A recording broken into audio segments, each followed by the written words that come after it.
engagement has become increasingly critical to the overall success of any organization, especially a bank, because you're challenged with so many different demographics. You need, as I said before, you need to provide care, but you also have to have guardian tendencies to watch out for fraud. This is the Leaders Rising podcast, creating bigger futures, building thriving cultures. We believe you can become a leader worth following.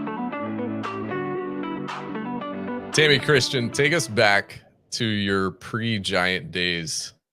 What was the bank culture and environment like that set the stage for, hey, it's time to get some outside help here? Yeah, great kind of startup for us. I've been with the bank for about 9 years. So when I came, they actually hired me to kind of make some change in the organization and to really be looking at developing talent, putting coaching and people management kind of more at the forefront than what it had been previously. So it was, pretty much what you would expect a bank to be like, very conservative in culture, very, very customer focused. So much so that sometimes it's to the detriment of the employees, right? Like we just put our customers so much out in the front. And so when I came, I did a lot with just observing, wanted to jump in with both feet and just make change, and realized that we had to take a little bit more of a slow and steady approach if we were going to be effective and make any kind of real meaningful change in that space. So started out just kind of understanding the lay of the land, and then an opportunity arose for us at one of our branch manager meetings. So if you know a bank environment, we have like a little over 30 branches. So we bring all these managers together who are people leaders and talk about different things on a quarterly basis. And we had this opportunity to say, hey, we need to really change the way that we lead, the way we look at ourselves, the way we look at how we engage with the people in our organization. We need to treat the people in our organization with as much respect and engagement and relational harmony as we do with our customers. And so we had the opportunity to bring Tom Nebel in from the Leaders Rising Network and really talk to our leaders about, hey, how do you see yourselves? We had a lot of fun in space. Tom was very dynamic as always, jumping in, talking to us, really engaging the team. And from there, what we saw from that was so significant that we decided we would engage with Giant and with the Leaders Rising Network to really bring that out further into the organization, starting with our managers. Obviously lead yourself first. And so we brought it to our managers, and then we got so much traction with that, we really brought it out to the rest of the organization. And so in that process, Tammy Pitts joined us, and she's dedicated to talent management. And she's really been able to take that vision and move it forward in a very meaningful way. Tammy Pitts, coming to you, what was it like coming in partway through that journey? What did you see when you stepped into the bank culture-wise for the first time and experienced some of this new language? Well, I came from the healthcare environment. So I came from an environment where employees are wired to be very empathetic, very nurturing, very caring, and not that bank employees aren't. But one of the biggest issues we face in banking is fraud. And so while we're trying to build good customer relationships, we're also trying to keep them safe and look out for fraud. So you have to, at some times look for the worst that could happen. So that was a big shift for me, going from, let anyone in, let's take a look at you, to, we got to be careful. Why do you want to do this? How'd you get this information? So when I came in, the Giant language hadn't permeated across the organization yet, but it was very well received by the branch managers that Tammy talked about.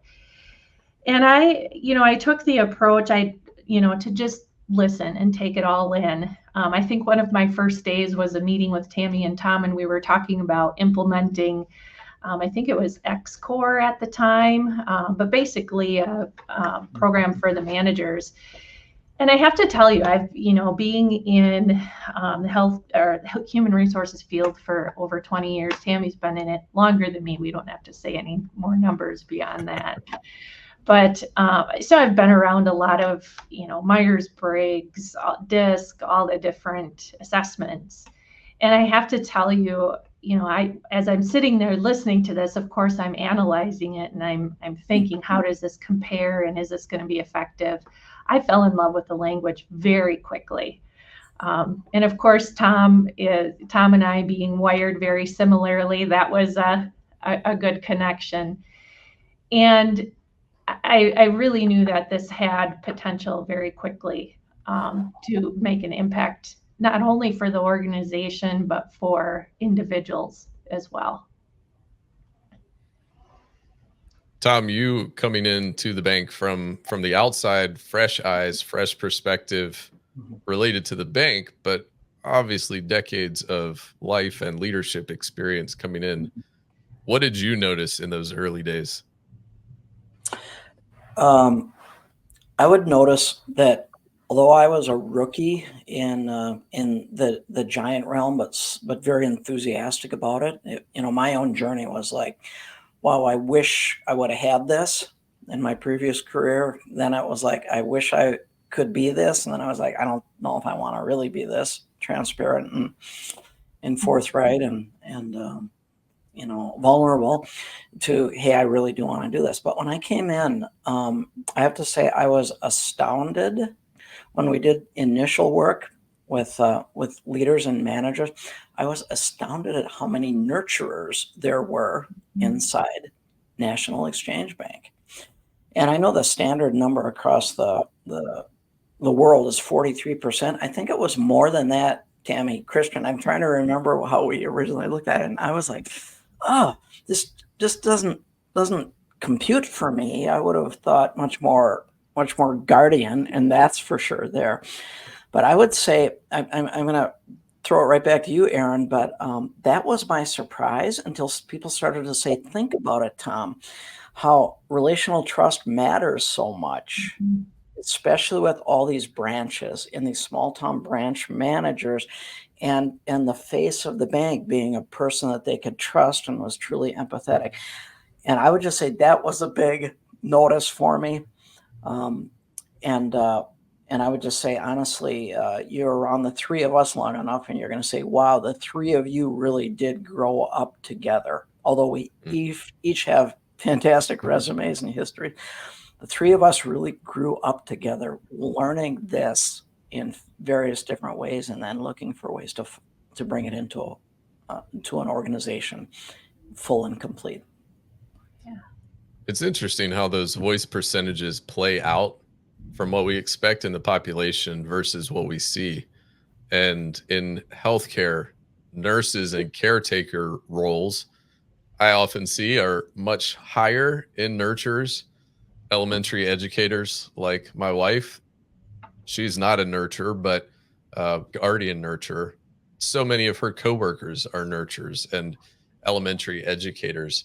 And you're right, Tom. I think when we consider a financial role, we want the management of the dollars and cents to be a guardian. But you're right, with the shift in expectation, that's not the end all be all. It's the relationship for those working in the branches and interfacing with people. I think about my mother-in-law, who spent her entire career working her way up as a small local bank became bought up by a regional bank, by a Mid-Atlantic bank, by a national bank. And she is the quintessential nurturer and was well loved by everyone she worked with in Treasury Services, all of their clients, just absolutely adored her. So we can certainly see that. But none of the three of you are nurturers.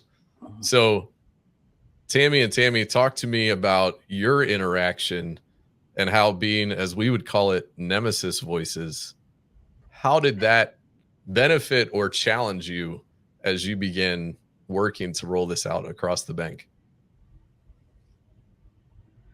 Well, that's interesting. You should bring that up because both Tom and Tami are connector creatives, and I'm the guardian pioneer. So you can imagine I was outnumbered from the start. But I think that at first we might have been a little challenged by it, right? Like, where are you coming from? Are you going to land? You know, me, I'm always like, are you going to land this soon, Tom? Or are we going to figure out where we head? And then we realized that we could bounce ideas off of each other so easily, right? And it was like, what about, right? And pretty soon we realized how much we really complement each other. And so we can get to that maximum complexity, and I can be the one who says, okay, time out. Let's now talk about how we want to go forward and how we want to implement that. So we kept our feet on the ground, but we could still be thinking visionary about how are we going to take this forward. And it Giant kind of was in its infancy when we started this. Like, in some regards, we were saying we need this next thing, and Giant didn't quite have it yet. So we were collaborating at the ground level on figuring out, well, how do we move this forward? I don't know, Tammy, I'm sure you have other observations in the engagement. Well, I think we've come to be the best connector guardian team there is. And Tammy and I have known each other professionally in our community, both being in different employers in the HR space for a long time. But when you really work with someone day in and day out, you really get to know them at a whole different level. And I think that's been the biggest aha for me is, really working to, number one, appreciate having the opposite voice. I think we all know that we've got to complement ourselves with someone that thinks differently than us, but really being able to manage that day to day, and being comfortable having the language and bringing support and challenge to each other. So that's been such a growth for me. I thought I had it figured out when I came here. Well, I was maybe close, but through working with Tom and Tammy, as well as just learning from others and implementing, the materials. I've learned so much about myself, and have so much support around me. Well, and I think that we have been able to use our story on how we've grown together through this process with the rest of our organization. Because if you think about it, yes, we have a lot of nurturers who are taking care of our customers, but on the sales side, our lenders, they're connectors, right? They want to be out in front of people. They want to be talking and connecting with people. And so we naturally have those Nemesis voices, so to speak, within our organization based on the types of positions that we fill, right? And so when we can use our story to say how we've grown and use the tools to make our relationship stronger and better, then the rest of the organization is kind of seeing that and kind of understanding, oh, that makes perfect sense for all of us, right?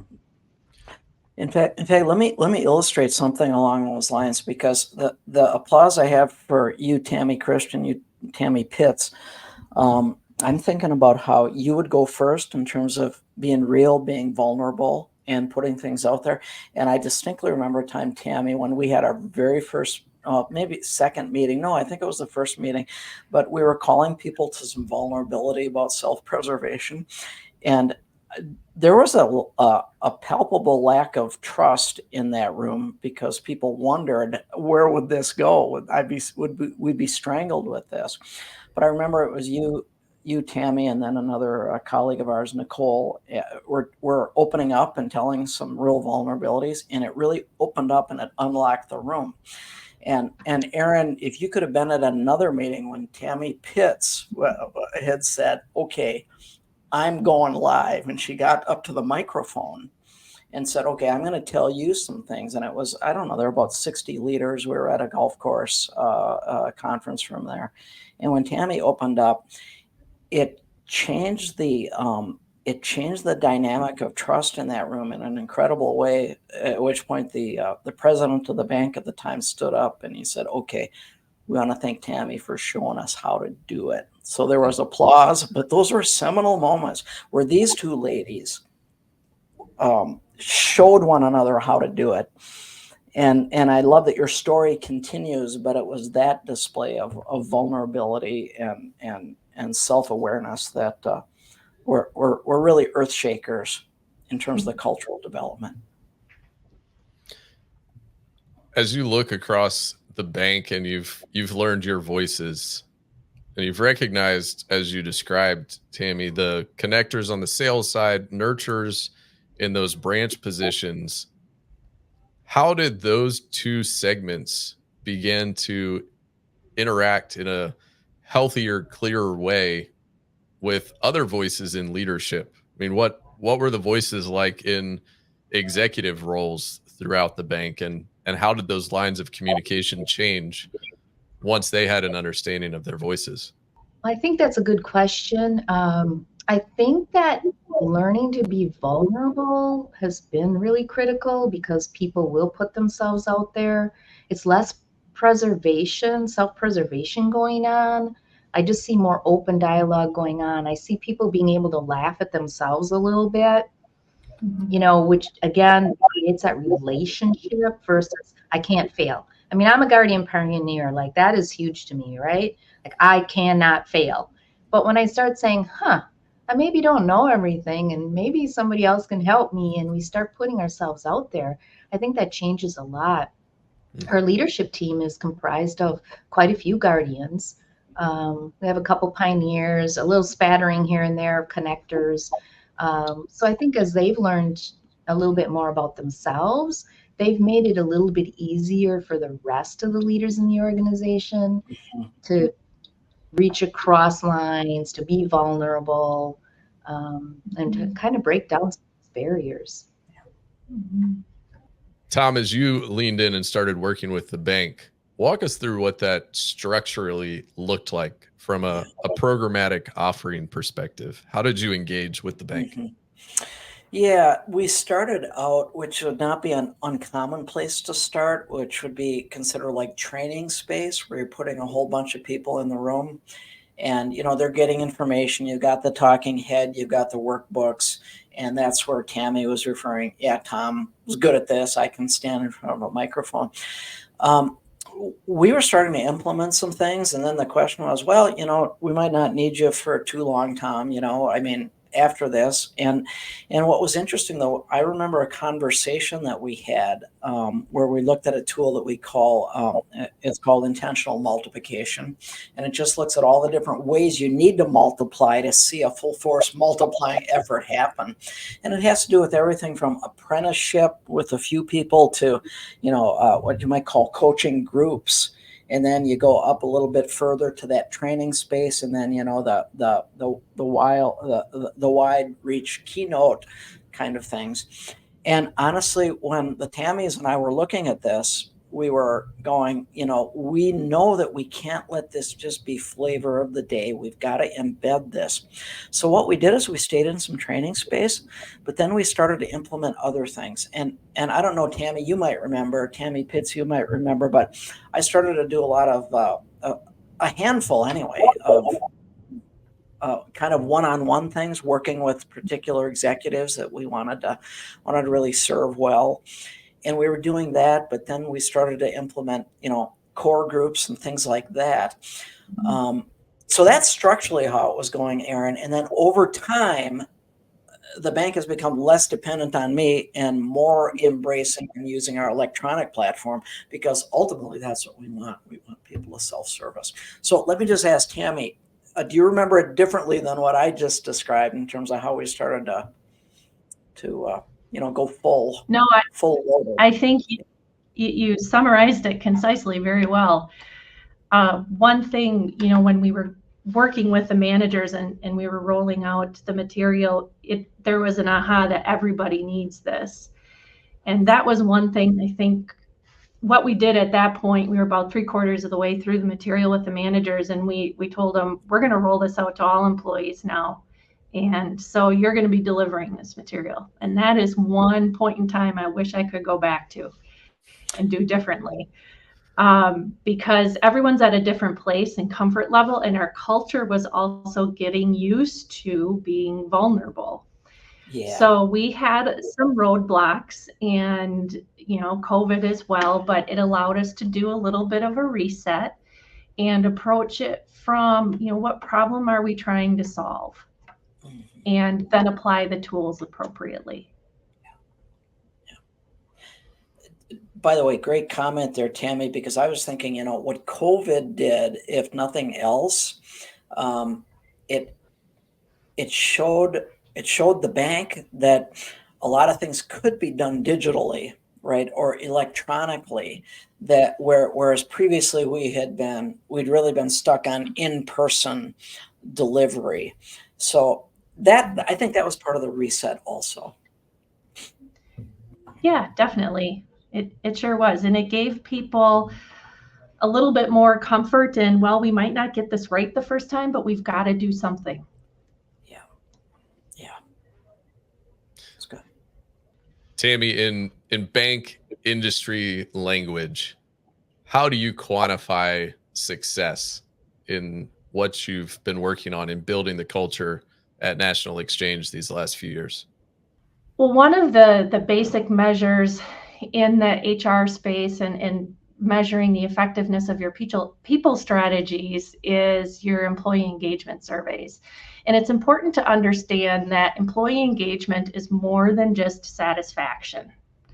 Yes, I like my job, I like my manager, I get paid well, end of story. It's a two-way relationship. And I think we've seen that in industry changes as well. We've gone from the industrial revolution to more of a relationship-based industry now, and we've got to be able to do things very quickly. So engagement has become increasingly critical to the overall success of any organization, especially a bank, because you're challenged with so many different demographics. You need, as I said before, you need to provide care, but you also have to have guardian tendencies to watch out for fraud. So our engagement surveys we've been doing now for about 3 months. We use an outside vendor to ensure anonymity and to really get that unbiased overview of the results. And so I was very thankful that our leadership was willing to put in the resources and the time in order to study that. So our overall engagement, we've had some significant increases. Every survey measures a little bit differently.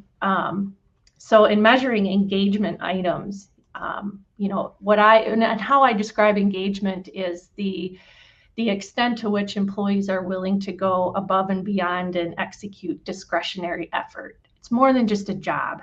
It's a relationship with the community, with your employer, with your coworkers. And we've heard, a lot of studies over time what contributes to that, and a lot of that is the manager. So we are seeing nice increases in our overall engagement. We went up by 0.1 of a point. Which doesn't sound like a lot, but traditionally in employee engagement surveys, it once you reach a certain point, it's very hard to get, substantial increases. You might increase very small amounts. So we started out with a good score. I was expecting maybe just an incremental increase, but we had a larger increase than what I had expected. And I specifically look at the relationship with the manager scores, and that consistently is almost 100% favorable. Mm-hmm. So, the studies say it, we're seeing it in our results. It's working. Organizationally and as a bank, we continue to have a very solid balance sheet. We've been successful even in this market with interest rates rising. And it all goes back to valuing the relationship between our employees and with our customers. And so we understand that relationships stand the test of time. And there's a lot of things getting thrown at us right now in banking, not only just the interest rates, increased regulation, the fraud, it's just coming at us left and right. So being able to have really healthy relationships internally and get engagement, not just compliance, has kept has been a big contributor of our success. Well, that's something we hear a lot in any regulated industry, is that word compliance. And we talk about it from a leadership perspective, that we want to move people from compliant leadership, whether it's guidelines and regulations or just simply expectations, and call them up to the possibilities of, let's engage, come have a seat at the table, use your voice, whatever your voice is, and weigh in, tell us what's going on. And so often we see those gaps that, as we talked about earlier, the gaps between voices and, in your context, brand leadership.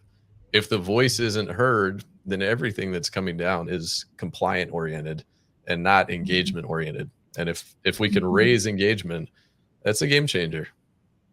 Mm-hmm. Yeah, actually, I've got a great illustration of what you were just saying there, Tammy, and it relates to an online meeting that we had a couple of years ago. And I remember it was with your your leadership team, your top team at the bank, and we were going through some constructs and so on, and talking about how voices relate to one another. Now, again, this is at the executive management level. And we were moving on. I remember it was a remote meeting. I remember exactly where I was when the meeting was taking place. And then the president of the bank at that time, Jim, he stopped me, and he stopped us, and he says, "Oh, hold on just a second, everybody." He says, "I'm doing some sober reflection right now." And Jim was a guardian, as so many leaders would be in a regulated industry like the bank. But he said, "I've just been reflecting on how I've undermined connectors over the last several years." And he says, "We lost a couple of good ones this last year, one to retirement, one to relocation." And he said, I really wish that I had not undervalued them the way that I should have, because of how critically important they were to the extent of the bank's success." And he said, "Honestly, I want to do things differently going forward." Looking back over these last few years, you've now built the culture. You've made this a part of the DNA of National Exchange Bank. How are you keeping it strong and continuing to onboard new team members into an existing strong culture? One of the things that we do is we make sure every new employee takes the 5 Voices assessment, and they begin talking about their profile report with their manager. Another thing we started doing over time is every manager does individual one-to-one meetings with their employees. We focus the leadership development on they are Sherpas, they're developers of people. So embedded in those one-to-one meetings are all the support and challenge at a personal and professional level to develop them. And so it's kind of at both ends, right? The leadership development and also every new employee that comes in. So we do a regular onboarding with new employees, and every employee goes through it, and I do a presentation with them, which follows Tammy's presentation somewhat. She talks about the organization makeup, the strategy, and I talk about what we've called Team Essentials, which is our brand name for all things Giant. And I talk about why we do it, what it is, and I dabble a little bit in 5 Voices and some of the other tools that we use. So it's intentional on both sides, with new employees coming in and in developing our leaders. Well, to tag on to that just briefly, we do employee engagement surveys, and we just recently did a survey with our organization, and we're using now some of the language and tools from Giant in helping to do action planning with our managers. So we're really trying to integrate that into our culture and really make it that common language, right? So it's kind of a shortcut for us to be able to get to outcomes much more quickly. And having, I'm glad you brought that up, Tammy. Having the survey, we implemented doing employee engagement surveys, 3 years ago now. Doing that along with the Team Essentials or Giant material really gave us some hard numbers to focus on and show how it was working. And now we can transition to more execution and alignment and capacity rather than just focusing on communication relationships. That's great. We understand it. We're using the language. Now what? Now we're solving problems and leveraging strengths and using the material. Well, that's fantastic. You took the question right out of my mouth. I was going to say, what's different now? So solving problems, leveraging strengths. I was reading, one of our team members highlighted a book a few weeks ago that said leaders who have weekly one-on-one meetings with their teams increase employee engagement by 20%. Mm-hmm. It wasn't it wasn't a specific kind of one-on-one meeting. It was just have that regular rhythm. And so combining that with common language, it sounds like it's been a game changer for the bank. It sure has. It definitely has.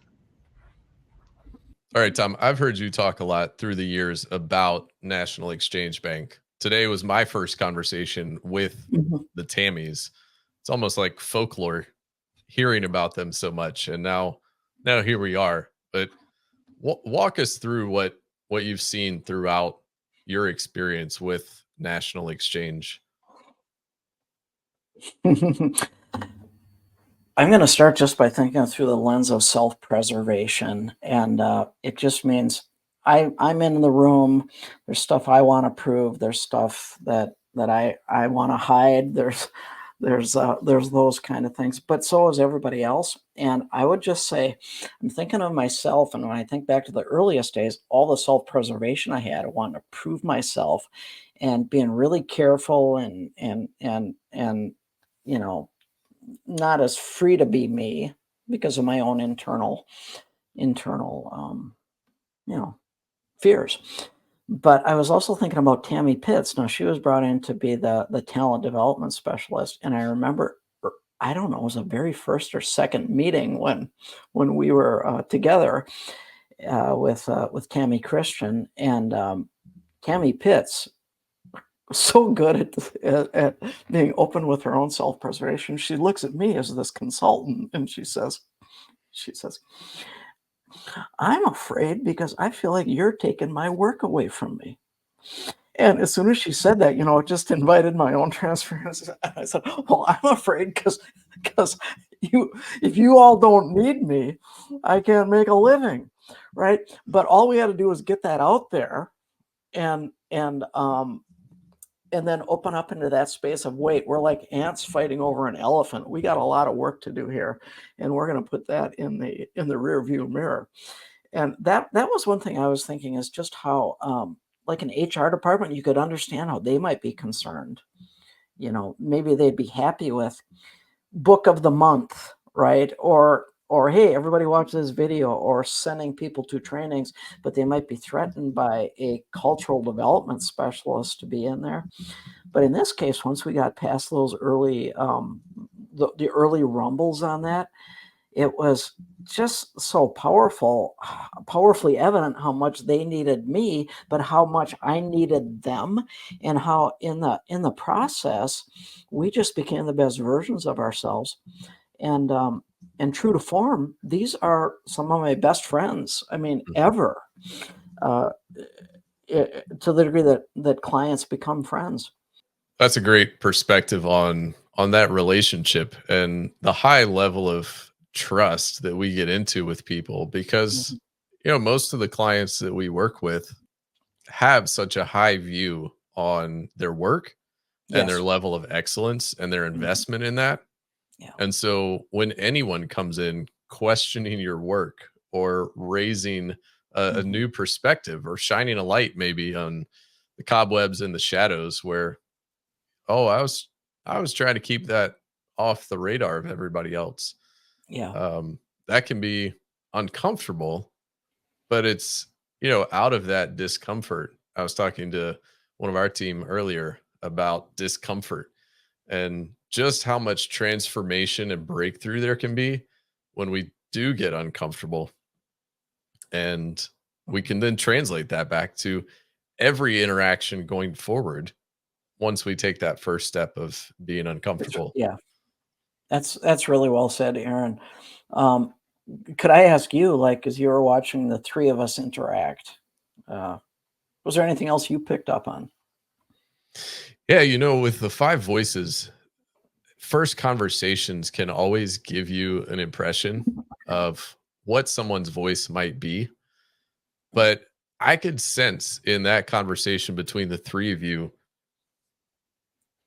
there was a maturity and an experience. There was a balance of the voices that each of you were able to bring the natural energy of your primary voice, but you had so balanced and refined that natural first voice with the other voices that, I've met a lot of guardian pioneers throughout the years.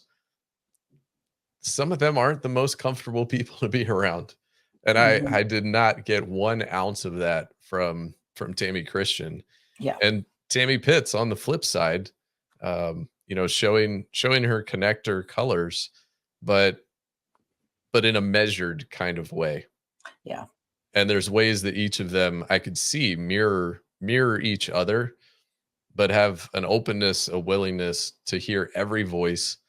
And that's really important in a team, to understand all the voices, understand those perspectives, and actually invite other voices to speak up and speak out. Yeah, actually, Aaron, you're calling up something which I'm going to go back a few years, but it was when the 3 of us, and over there that we just at the bank they call us T, to the 3rd, and that's how we will communicate with each other. Hey, we need a T3 meeting, but I remember we would meet at various places to sort of ideate what was going to be next, and there was a branch boardroom we were meeting in one time. And Tami Christian, the guardian pioneer, she's with Tammy Pitts and me, and we are ping-ponging ideas, bing, bing, bing. It was like being stuck in a nuclear reactor. And to her credit, she did not run from that or shut us down.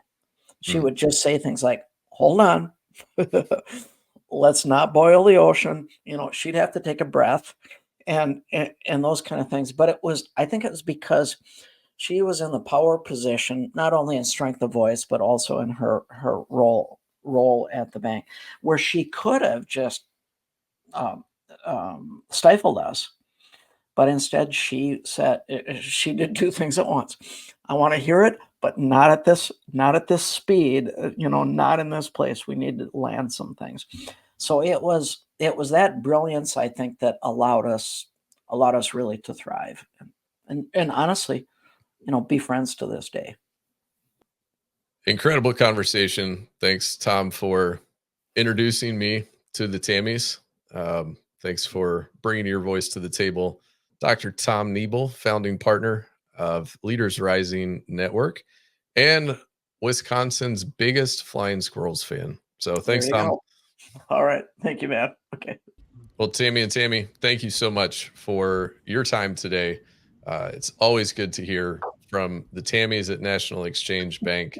We'll link to the tools and resources that we've mentioned throughout this. Take the 5 voices if you haven't already, and begin your own journey of discovery. We'll link to all that in the show notes. Thanks to Dr. Tom Nebel for joining me. We'll see you next time. Thanks for listening to this episode of the Leaders Rising Network podcast. Connect with us on LinkedIn or visit online at leadersrisingnetwork.com.